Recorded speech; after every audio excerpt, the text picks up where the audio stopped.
So I'm wearing my shirt inside out, and a lot of you have pointed that out to me. And I do this from time to time, and when somebody says it, I say, I know I'm wearing my shirt inside out. I'm doing it on purpose, and I'm doing it to help people turn their health around. And they say, well, how do you do that? And here's the story. So I became a firefighter to help people, to save lives, and to slay dragons. Now, obviously, we're not slaying real dragons, but that's our term for slaying fires. And a fire is really a living, breathing entity, and it's hell-bent on creating all the destruction and devastation that it can. And so we as firefighters have to use all of our wit, and we have to outwit, outsmart it, and outlast it. And whether it's an offensive fire or a defensive fire, there's certain tactics. But the essence of basically killing a fire is you got to put the wet stuff on the red stuff. And it doesn't matter if it's a house fire, apartment fire, a high-rise fire, or if it's a wildland fire, we got to put the wet stuff on the red stuff. Now, I retired from firefighting a little over 3 years ago. So I am no longer fighting fires, but I now am still, I'm helping people, I'm saving lives, and I'm slaying a different type of dragon. The dragon that I am slaying today is what I call the five-headed chronic Western disease dragon. And this, over the last 100 years, has gained more strength and power and momentum, and it is flying around, and it is creating more death and destruction, right, on different individuals, families, cities, and states in this country. It's just absolutely amazing. And let me introduce you to this five-headed dragon. So right here we have the leader of the pack. We have heart disease. 100 years ago, heart disease wasn't even on the map as one of the top 10 killers of Americans. Today it's first and foremost. 1 out of 2 of us will die of heart disease. Here we have breast cancer and prostate cancer. Cancer will overtake heart disease as the #1 killer of Americans if the trends continue. And in the back row here, we have diabetes and we have obesity. Close to 50% of Americans by 2030 will be either pre-diabetic or diabetic, and over 70% of America is now overweight or obese. This dragon is playing for keeps, okay? It's playing hardball. And the current paradigm that we're using to try and slay this dragon is having absolutely no effect whatsoever. There's a saying, you can't break a glass bottle from the inside. And what we're currently doing with pills and procedures and more legislation and more doctors, we're not going to break that glass bottle. We have to think outside the box. And the answer is plant-based nutrition, something so simple yet so profound and so inexpensive that we can absolutely lay waste to this dragon that now comprises 75% of this country's healthcare costs, right? 5 diseases, 75% of our healthcare costs. And we know beyond a shadow of a doubt, every one of these diseases is either preventable or reversible with plant-based nutrition. Now let me tell you why I have so many ripples of hope about what we can do as a country going forward. We did something really remarkable at a little firehouse in Austin, Texas. We had an event that led to a discovery that one of our own was basically a dead man walking. And so I challenged these guys for 28 days, let's eat all plant strong. Fruits, vegetables, whole grains and beans, some nuts and seeds. And these guys, in 28 days, morphed themselves from medical time bombs into healthy superheroes. It was absolutely amazing. And it was the spark that we needed and the confidence that these guys needed to start a wellness revolution at a firehouse in Austin, Texas, the land of beef. And so we just fed on this. And the reason we were so successful is because we made health a habit at the fire station. And some of the things that made it easy is the guys at the fire station, they're my second family. So we had tons of support. We had an amazing amount of love between us, compassion, respect, and admiration. So we had the support that you need. We developed routines. Every day we'd come in and we'd have a plant-strong lunch that we'd share together. Then we'd have a CrossFit workout in the afternoon. Then we'd have a dinner, a plant-strong dinner. And we would alternate who would buy and shop for the food, and then together we would cook it and eat it and then clean up afterwards. And then the next morning we'd have a plant-strong breakfast, and then before we left at noon the next day, we'd have a plant-strong lunch. So these are routines that became consistent for years, for months and years.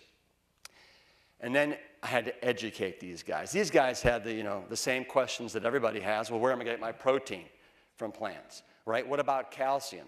And I said, listen, as far as protein concerned, it's a boogeyman, right? Don't worry about it. The term, the scientific term, the medical term for protein deficiency is kwashiorkor, and you don't know it, and you don't even have to mess with it. And then for calcium comes from the ground. It's a mineral, right? If you want to get a first-class, highly absorbable form, you want to get it from plants, not from calcium. It's not calcium, it's calcium. And then these guys, they had a huge disconnect between what they thought was healthy and what in reality was healthy. So let's slay some of those dragons here together. So first, they thought red meat put hair on their chests and made them more manly. And I said, guys, no, it doesn't. What it does is it puts plaque in your arteries and it makes you less of a man. The canary in the coal mine, when it comes to heart disease, the first sign is an underperforming penis. And I said, you take a look at the size of the arteries that go up to the brain, to the heart, down into the legs. They're all about 5 millimeters in diameter, about the size of this straw here. You take a look at the size of the artery that goes to the male penis, it's 1 millimeter. It's about the size of this coffee stirring straw right here. And what happens after you eat all that meat, right? It gets clogged up with all the fat and the cholesterol and the animal protein, and that's problematic. So if you want to slay that erectile dysfunction dragon and allow your Puff the Magic Dragon to roar, then you want to ditch the meat and you want to reach for the plants. These guys were absolutely convinced that chicken was like the cat's meow when it came to health food. I said, listen, guys, never mind the cat. This doesn't even belong in your dog's breakfast bowl, all right? It's got the exact same amount of cholesterol as red meat. It's got the same amount of problematic animal protein, and the leanest piece of chicken is still 20% saturated fat. You're not going to be slaying any dragons with this guy here. Okay, Rip, fine, but fish is the gold standard when it comes to a healthy meat, right? And I said, no, it's the tin standard, okay? Most fish has more cholesterol than red meat or chicken. Salmon, which is considered the healthiest, is 50 milligrams of cholesterol. You still got the problematic animal protein and varying amounts of bad fats. Don't go there, guys. Okay, fine, Rip, but the egg is the perfect food, right? We know it's the perfect food. Yeah, it's the perfect food if you want to continue to feed the dragon. If you want to slay the dragon, you got to get rid of the egg, right? One egg yolk, almost 200 milligrams of dietary cholesterol. It's the same amount as 2 Burger King Whoppers. And the egg white is a concentrated source of animal protein. Now, these guys knew that processed and refined foods were not healthy. They knew about the sugar and the pop and the fried chips and the candy bars, but they had no idea that extracted plant oils weren't heart healthy and weren't beneficial. So I said, listen, this epitomizes the triumph of marketing over science. Let's pick on olive oil for a second. It takes 1,375 olives that you have to squeeze to death, right, to get enough olive oil for one 32-ounce bottle. And you get rid of all the fiber in the water and the phytonutrients and the antioxidants in the water. And you're left with 100% fat, the most concentrated source of calories on the planet, and it's 15% saturated fat. And all it's doing is contributing to America's heart disease and obesity epidemic. Okay, but milk does a body good, right? And I said, guys, milk does no body any good, all right? You've been marketed to death. Don't buy the hype. As a matter of fact, This milk is just liquid meat, is what it is. It's got a very similar nutritional composition. And as a matter of fact, 1 8-ounce glass of whole milk has the same amount of saturated fat as 4 slices of bacon. Okay, fine. But cheese, don't take away our cheese, whatever you do, because we love our cheese. And I said, I know you love your cheese, and that's exactly why I need to take it from you. Because you know what? When I think of a loving relationship, I think of something that also loves you right back. And that cheese does not love you back, not one iota. And so I hereby declare that you all are in an abusive relationship with cheese, and you need to kick it out of your life. Okay, fine, but don't take away our yogurt. I mean, this is the Mediterranean, like, superfood, right? People can live to be 100 on this stuff, right? And I'm said, again, guys, it's the magic of marketing, all right? For example, this newfangled Greek yogurt that's 0 fat and twice the amount of protein, it's twice the amount of problematic animal protein, right? That's promoting tumors and cancers, that's leaching calcium from your bones, that's harsh on the kidneys and the liver, right? You don't need to go there. You can get everything you need from plants. And to put the nail into the coffin, I said, guys, we're the only mammals that drink another mammal's secretions, okay? You don't need to go there, not one bit. There's 51,000 mammals on the planet, and we're the only ones that have the unmitigated audacity to go there, all right? Don't need to do it. So the other thing we did at the fire station after I educated them is we surrounded ourselves with these fantastic, man-tastic foods. So it filled them up without filling them out. It made them it tasted great, and it made them feel fantastic. So we did like these great breakfast bowls with plant-based milks. Spelt blueberry pancakes as big as manhole covers. Quinoa and fruit, right? The magic grain, almost 20% protein. Oatmeal waffles with nice applesauce on top. And then for lunches and dinners, we would do, all-time, all-American favorites. We do plant-strong pizzas, portobello mushroom fajitas with all the fixins, a lentil oat loaf that's kind of glazed with barbecue sauce on the bottom and the top, macaroni and not cheese, red lentil sloppy joes that were a lunchtime favorite, bean and grain burgers, red curry tofu stir fry, 3-bean chili, kale ceviche salad. Kale, it's angry lettuce, right? It needs to be tamed. So we would take a little bit of lemon juice, avocado, some spices, and drive it in there. Sweet potato lasagna, an all-time dinner favorite, makes fantastic leftovers. Black beans and rice extravaganza. This is the ultimate peasant food. We could feed 5 hungry firefighters for less than $15.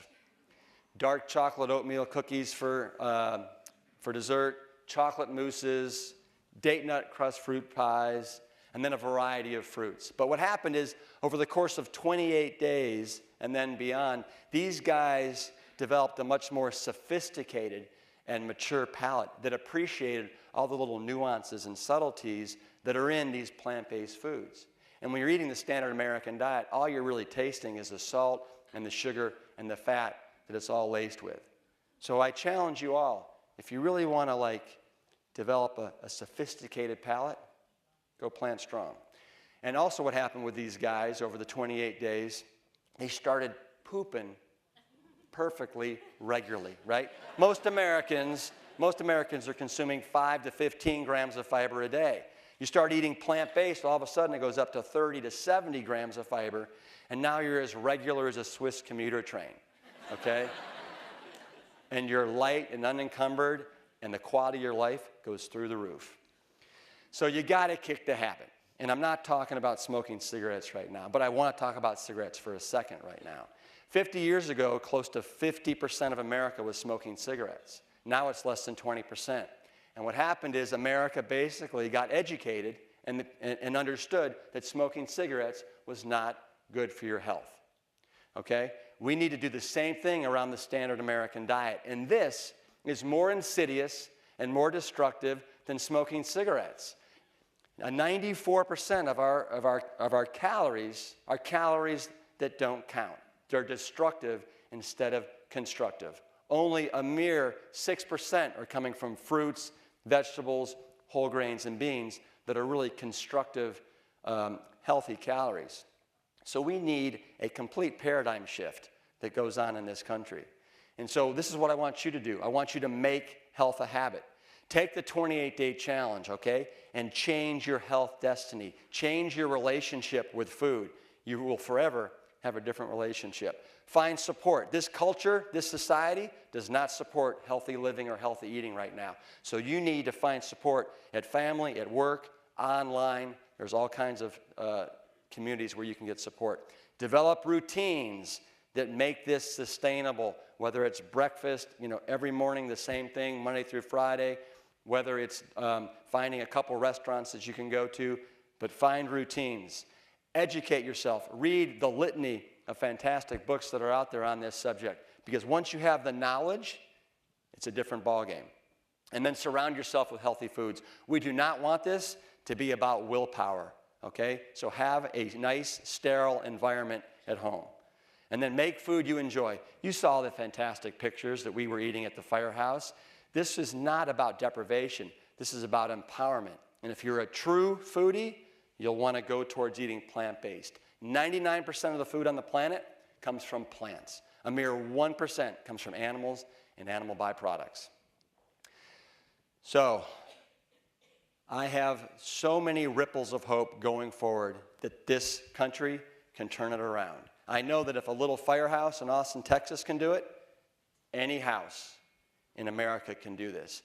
And I know that the trends are changing. I've seen it with my own eyes over the last 6 years, right? I've seen Forks Over Knives become the #1 viewed and selling documentary in America for the last 2 years. I've seen the fast food president, right, go plant-based. I've seen media moguls like Oprah and Ellen that are now pushing plants. I've seen CEOs like John Mackey and Biz Stone of Twitter and Bill Ford of the Ford Motor Corporation that are going plant-based. I've seen professional athletes like Serena and Venus Williams and the #1 running back in the NFL, Arian Foster, are now plant-based, okay? The time is here. The time is now. Go plant strong. Slay the five-headed dragon in your life, and it all starts with what's at the end of your fork, your spoon, and your knife. Awesome!